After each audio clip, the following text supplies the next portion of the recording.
Palmeiras, Vinícius Bueno.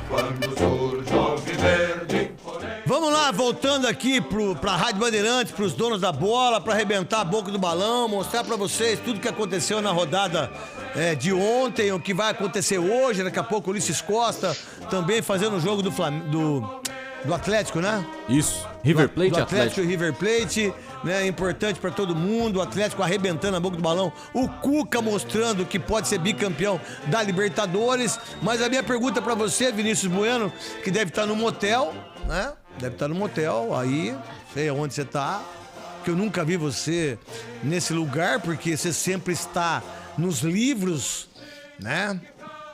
Onde você tá? Casa? Na verdade, craque, boa noite pra você, pra quem nos acompanha. Ônus e bônus de dividir a casa com os amigos. A gente tem uma edícula aqui no fundo da casa, que é o escritório de todo mundo que tá em home office. Eu divido com mais um amigo que trabalha na área de finanças. Como ele tá em reunião nesse momento, eu vim pra sala mudando hoje o protocolo do cenário. Pergunta pra ele como é que tá aí a bolsa, como é que tá a parada do dólar, se o dólar vai voltar a ser 3 mesmo, não vai? Não vai, acho que não, né, gente? Tá feia a coisa. Tá feio. Você, quanto custa o botijão de gás? Quanto que custa? 150 conto. 150 conto, cara. Então o cara tem que meter carvão, né? Aí você pega quanto que tá a carne. Tudo subiu. Gasolina, tudo subiu. Os caras começaram a ficar milionários depois da pandemia. Só que ninguém fala nada, né? Se um botijão de gás, antes que custava 90, hoje custa 150 conto. Então, quem que perde com isso? A pessoa mais humilde, né? Eles que perdem com isso, diga-se de passagem. Então, eu vou fazer algumas perguntas para você. Pelo manifesto de ajuda da Mancha, papapá, o que se deu em relação a isso depois do jogo de ontem? Aquilo que o Abel Ferreira escolheu do jogo, que surpreendeu a todo mundo, porque ninguém colocava o Breno Lopes como titular. Nem nós da imprensa, ninguém deu isso. Não colocar o Gustavo Scarpa para jogar. Deixaram o Luiz Adriano na reserva.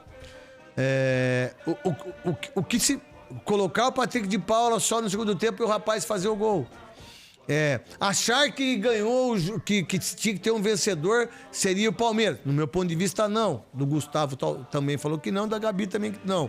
Aí eu não sei o seu e você que tá junto com a gente no mundo inteiro na Rádio Bandeirantes. O que você tem para falar de tudo isso? E também, você que é um monstro sagrado, que já tem tudo relação de finanças, que vai casar, que não pode enrolar mais. Se já tem um cara que mora com você, que entende finanças, você já sabe que você não pode gastar mais do que você ganha. Certo? Entendeu? É verdade. Porque quando você... Aliás...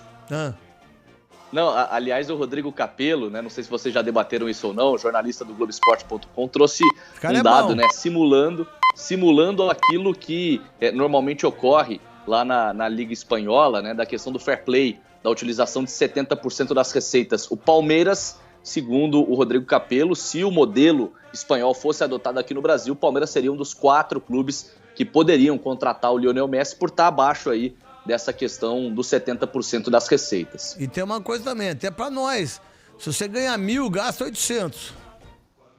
Você ganha 10 mil, gasta 8, 9. É assim que é a vida. Agora, se não der, aí vai fazer o quê? Me fale de tudo isso que eu te perguntei, você tem tempo suficiente pra falar tudo isso pra nós. Grande Vinícius Bueno, Lobarba, Lofalcon. Ótima noite para você mais uma vez, para todo mundo que nos acompanha. O detalhe que eu quero trazer aqui é a palavra do Abel Ferreira exatamente sobre o tema que você levantou, craque, sobre esse trio de ataque que ninguém imaginava. Dudu, Rony voltando ao time titular depois de um mês como ausência em função de uma lesão no músculo adutor e principalmente Breno Lopes. Algumas mudanças foram feitas na segunda etapa, mudanças que até melhoraram o time, diferentemente do que ocorreu no último sábado, quando o Abel mexeu contra o Fortaleza e piorou o time. Ontem não, no Morumbi, de fato as trocas funcionaram, mas o Abel respondeu exatamente o que ele estava buscando, o que ele queria com esse trio de ataque que fez a sua estreia, né? Eles jamais haviam atuado juntos, e que um trio que acabou agradando o Abel Ferreira, principalmente pela atuação do Dudu. Ouça só o que disse o português sobre o que ele estava tentando justamente ao escalar esses 3 atletas. Nós cada vez mais temos o elenco, ainda hoje tive muita dificuldade, tive que deixar os jogadores de fora, que não gosto, tive que deixar o Kusevic de fora, que não gosto, tive que deixar o Vítor Luís de fora, que não gosto, tive que deixar o Lucas Lima de fora, que não gosto. Eu quero sempre ter todo o elenco disponível, mas infelizmente as regras são claras, só posso ir jogar com 11, só pode entrar 5, só posso levar 23 para o banco. E é aqui que nós vemos a força da nossa equipa. Hoje o lema foi todos por um e um por todos. Eu corro por você e você corre por mim. Bom, o Abel escalando atletas que ninguém imaginava, né, que começariam o jogo. E o Dudu pela primeira vez, craque, jogando os 90 minutos, jogando a partida toda.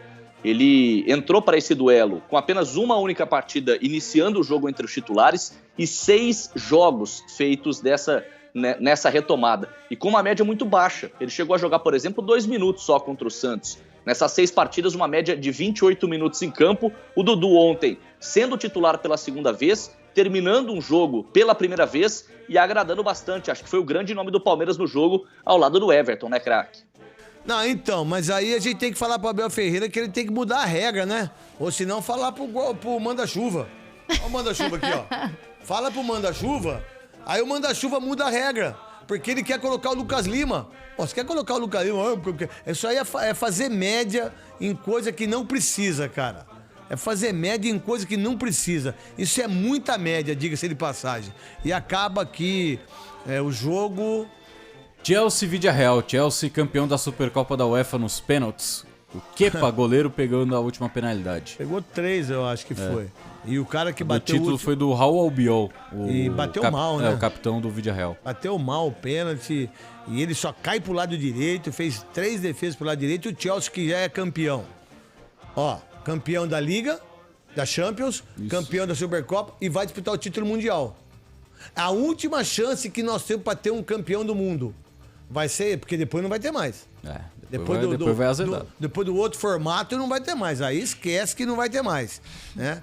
E aí a gente vai pedir pra mudar também, né? Pra colocar 15 jogos. O Palmeiras pode jogar com o quê? Fala pra tia Leila, né? Porque a Crefisa vai falar pra ela mudar lá, o Lucas Lima jogar, pros caras jogar. Já todo mundo no banco. É brincadeira. O cara é cortado, ganha 1 milhão por mês, não joga, nunca joga. E o cara vem falar do Lucas Lima, que por sinal, daqui a pouco o pai do Neymar é capaz de falar que ele vai pro Barcelona no lugar do Messi pra vestir a 10. O que mais você tem aí, Vinícius? O Bueno, o financeiro? Eu quero destacar exatamente que o Palmeiras ainda não venceu o São Paulo do Abel, ou melhor, o São Paulo do Crespo, mas pela primeira vez conseguiu marcar um gol, que era algo que também não vinha conseguindo fazer. E apesar do time ainda não ter vencido pela primeira vez o tricolor em jogos pela Libertadores da América, o Verdão ampliou a invencibilidade agora para 14 jogos. Como visitante na Taça Libertadores da América, a gente sempre lembra que é a maior invencibilidade na história da competição, que existe desde 1960. O Palmeiras se apega também ao gol marcado fora de casa, que a gente sabe e vale muito. O time já se reapresentou logo cedo, hoje pela manhã, às 11 horas, na Academia de Futebol, com uma novidade: o Gabriel Menino voltando a ser relacionado, ou pelo menos participar do treino. Ele que chegou em condições de ficar no banco, mas por uma precaução da comissão técnica e também do núcleo de saúde e performance, ele ficou de fora por conta do fuso horário, por conta do desgaste da viagem, mas hoje sim, já treinando com o restante do grupo, podendo, quem sabe, ser aproveitado no jogo deste sábado contra o Atlético Mineiro no Mineirão, em Belo Horizonte, pelo Campeonato Brasileiro. A expectativa, até em função do jogo de hoje do Galo contra o River, que terá a transmissão da Rádio Bandeirantes, e o duelo contra o São Paulo na volta, na próxima terça-feira no Allianz Parque, a tendência é de que esses times entrem com um time reserva. Para fechar, ouça só que vídeo curioso, veja, quem nos acompanha em áudio e vídeo aqui no youtube.com/Rádio Bandeirantes Oficial, veja que vídeo curioso, de uma live, uma resenha hoje do Yerry Mina com o também colombiano Rames Rodrigues, e os dois falaram sobre o Palmeiras. Será que um dia veremos o Rames vestindo a camisa da seleção? Ouça só. Algum dia me gostaria jogar no Palmeiras, dice aí. Palmeiras então, do Brasil, cara. Claro, então, pô. E aí sim. Eu gostaria. Aí não? Sim, gostei, pai. Eu gostaria de jogar no Brasil. Eita. Onde? Mas não sei. Mas gostaria sim. Brasil, o melhor time do Palmeiras. Palmeiras? Sim. Tá vendo. Bueno. Tá vendo. Bom, essa resenha aí do Mina com o Rames Rodrigues. Seria legal ver o Rames vestindo a camisa de algum time aqui do futebol brasileiro, né, craque? Ele é bom de bola, velho. Ele é bom de bola, camisa 10. Mas sabe que o Palmeiras já recusou o Rames, né? Já? Já, quando ele tinha 18 anos. Tava no Evingardo, porque ele era gordinho. Isso é uma coisa... Aí contrataram o Daniel Carvalho. Eu também. Parabéns, Palmeiras. O Palmeiras também me mandou embora, me trocou pelo Ribamar, porque eu era gordinho. Aí viu o que eu fiz no Corinthians, né? Arrebentei, diga-se de passagem. É assim, mas eu acho legal isso, do Mina falar bem do Palmeiras. O Ramos Rodrigues é um jogador que foi pro Bayern, jogou muito pouco no Real Madrid. O jogador da seleção colombiana, foi o artilheiro da Copa do Mundo, se eu não estiver errado, 2014. com 7 gols, né? 5 gols em 2014. Tem uma perna esquerda muito boa, mas eu acho que essa não é a prioridade, falar a verdade, da equipe do Palmeiras. Não sei o que vocês pensam disso. Não dá nem pra cogitar nesse momento. Não. O cara tá ganhando em libras. Tá 7-1 a libra. O Palmeiras perdeu a chance, né, craque? Na verdade, eu acho que o Palmeiras tem ali, Rafael Veiga, Gustavo Scarpa, não quero fazer comparações, mas eu acho que o Palmeiras tem que decidir outras coisas, sabe? Tem um zagueiraço do lado do Gustavo Gomes, que não dá mais pro Luan ser titular do time. O Renan é bom jogador, né? Colocaram agora o Piquerez aí, que é o lateral esquerdo, só que ele não pode jogar com grama sintética, e me parece que o estádio do Allianz Parque é grama sintética, não é? Eles vão mudar pra ele poder jogar. Fim do ano, quando tiver aquele jogo festivo lá no Playboy, como ele não pode. Isso, Então, isso que eu tô te perguntando. Mas ele precisa se adaptar, vamos dar o desconto. Isso é brincadeira, né, cara? Não é? Se tiver um churrasco no Playboy ali, ele não pode ir, né? Pô, Playboy, se ele conhecer o Playboy, que é maravilhoso ali, se tiver um churrasco ali onde vocês jogam ali, futebol então com vocês, jamais vamos convidar o Piquerez pra jogar futebol com vocês, né? Com o Capelanes, com aquela cartucheira que ele tem, que não joga nada, diga-se de passagem. E o Capelanes tá parecendo eu na banda, tá parecendo em tudo também. Mais alguma coisa do Palmeiras? Quem que o Palmeiras é? É Atlético Mineiro, não é? Duelo que vale a liderança do Campeonato Brasileiro, né? Depois do Palmeiras ter perdido essa condição para o Galo, agora os dois times se enfrentando no sábado, mas volto a dizer, com expectativa de times alternativos dos dois lados, justamente porque a prioridade é para o jogo de volta da fase de quartas de final. O Verdão volta a campo pela competição continental na terça no Allianz Parque, podendo empatar por 0-0 para avançar para a próxima fase, craque. Então tá bom. Você acredita que há uma mudança de comportamento por parte do Abel Ferreira, daquilo que você conhece lá dentro, que possa o Patrick de Paula ser titular, o Wesley titular? E o que vocês acham? O que a Gabi e o Gustavo acham? Você acha que ele vai mudar ou não? Eu acho possível essa troca no ataque. O Wesley entrou muito bem, colocou uma fumaça no jogo ali, o Breno também não foi bem. Agora, no meio-campo, eu acredito na manutenção do Danilo, mesmo com o Patrick de Paula voltando a ser protagonista. O Danilo joga muito. O que você pensa, Tinha Gustavo que ser Soler? Danilo e Patrick, né? A dupla de volantes do Palmeiras. E eu voltaria com o Scarpa, nem o Wesley. Voltaria com o Scarpa no setor do meio de campo. E aí jogaria com o Dudu e Rony na frente. Se ele colocar Patrick de Paula, Danilo, Gustavo Scarpa, Rafael Veiga, aí ele coloca Dudu e o Wesley, 4-0. Que isso, craque? Tô falando sério. Coração. Vocês têm que torcer pra ele continuar com essas palhaçadas que ele faz. Ele gosta Quem de torce fazer. pro São Paulo. Ele gosta, né? Outra coisa, aí você tem o William, você tem o Luiz Adriano. Deixa essa razão. Dá pra fazer aquele ataque, né? Dudu, Rony e Luiz Adriano, né? Que você gostou do nome, né? Roludo. Entendeu? Então, meu irmão, ele tem opções assim pro time do Palmeiras deitar e rolar, mas ele não vai fazer isso. Ô, Vini, a gente vinha falando, o craque deu as opções aqui, principalmente com relação ao Scarpa. O Abel foi muito criticado por não ter colocado ele em campo ontem. Queria que você atualizasse também pro torcedor que não ouvia a justificativa ou também não entendeu. Por que não colocar o Scarpa ontem no jogo contra o São Paulo? Nem como titular e nem colocar no jogo. Eu acho que é isso que gerou mais inquietação ou mais dúvida na torcida, né? Por que o cara que mais participou em gols nessa temporada pelo Palmeiras, ele que tem 16 assistências e 7 gols marcados, por que esse cara não foi nem aproveitado, nem por um minuto sequer? O Abel ontem fez 4 trocas, morreu com uma substituição. Foi essa a minha pergunta. Infelizmente, a gente, mesmo estando em loco no Morumbi, a gente não teve a possibilidade de participar. Estando em loco, estando lá no próprio Morumbi, no Cícero Pompeu de Toledo, a gente não pôde participar. Vivo lá, estando lá dentro mesmo, lá nas paradas mesmo, né? Exatamente. A gente não pôde participar da entrevista coletiva como a gente gostaria, né? Perguntando, olhando no olho do entrevistado. A gente mandou as perguntas em texto para que elas fossem lidas pela assessoria de imprensa da Conmebol. A minha pergunta, era exatamente nessa linha. O que aconteceu aí? Por que o... Não, acabei engasgando só. Você engoliu o mosquito? Não. Segue o jogo, Tá como com diria refluxo? o outro. Ó. Eu tenho refluxo. Não. Refluxo é duro, cara. Eu perguntei pro Abel exatamente por que o Scarpa não foi aproveitado. E essa pergunta, infelizmente, não foi lida. Então, imagino que todo mundo gostaria de saber, né, do Abel por que o Scarpa não foi aproveitado. É uma pergunta ainda sem resposta. Então tá bom. O Vinícius Bueno, primeiro... Isso é uma vergonha. Isso é uma grande vergonha que a Conmebol faz com a gente que chega para trabalhar, quer participar da entrevista coletiva, é credenciado para participar da entrevista coletiva.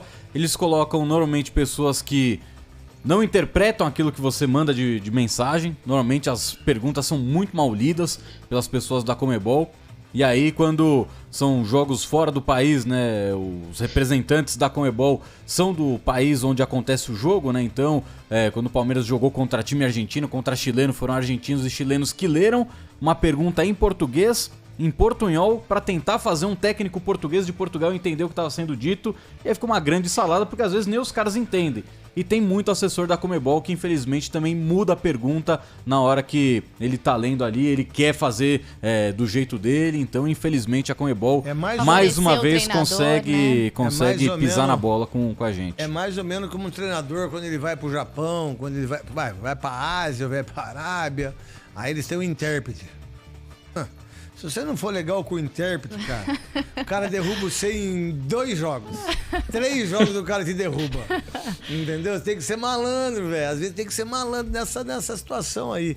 E que, por sinal, é isso, talvez, que a gente precisa voltar a ter esse entendimento, né? Olho no olho, fazer as perguntas certas. Também ter o entendimento que o cara pode responder ou não. Não precisa concordar, claro. Da mesma forma que o Crespo fez agora aí, que foi muito legal. Não, ó, no meu entendimento como treinador, eu fiz isso. E aí você tem que respeitar ele. Mas a gente não precisa concordar, diga-se de passagem.